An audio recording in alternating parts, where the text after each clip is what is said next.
Hi friends, good morning. இது மகிழனின் மாடி தோட்டம்ங்க. எங்கள் தோட்டத்தில் நான் முன்னாடியே காட்டியிருப்பேன், செவ்வாழை கன்று வச்சுருக்கோன்னு சொல்லிட்டு. இது அழகாக வளர்ந்து வந்திருக்குங்க. நல்லா இலை பாருங்கள், எத்தனை இலை இருக்குதுன்னு சொல்லிட்டு. இந்த இலையில நம்ம சாப்பிட்றதுனால என்னென்ன பயன்கள்னு பார்த்தீங்கன்னா, ஏன்னா இன்றைக்கி நாங்கள் அந்த இலையை எடுக்க போகிறோம். சண்டேன்றதுனால இன்றைக்கி நான்வெஜ் வச்சு சாப்பிட்லாம், இந்த இலையில சாப்பிட்லாம் அப்படின்ட்டு ஆசை. தர்ஷினி, நானும் யோசிச்சியும் சாப்பிட போகிறேன், என் பையன் 4 பேரும். அதனால் 4 இலையை நாங்கள் இன்றைக்கி கட் பண்ணிக்கிறோம். இந்த இலையில வாழை இலையில நம்ம சாப்பிட்டோம்னா சிறுநீரக கல் உருவாவது கட்டுப்படுத்துங்க. வாழை இலையில நம்ம டெய்லி சாப்பிட்டோம்னா அப்புறம் செரிமான பிரச்சனையும் சரி பண்ணும்.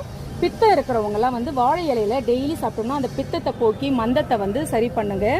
அப்புறம் இதில் இந்த நிறத்துக்கு காரணம் என்னன்னு பார்த்தீங்கன்னா, இந்த பச்சை நிறத்துக்கு, வாழை இலையோட பச்சை நிறத்துக்கு குளோரோஃபில் என்ற நிறமி இருக்குங்க.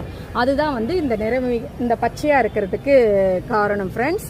அப்புறம் வாழை இலை இது நம்ம பாரம்பரியமாகவே நம்ம தமிழர்கள் திருமணம், விழாக்கள், விருந்து எல்லாத்துக்குமே நம்ம வீட்டுக்கு வர விருந்தாளிங்களுக்கு எல்லாமே வாழை இலையில பரிமாறுறது ஒரு பாரம்பரிய முறை.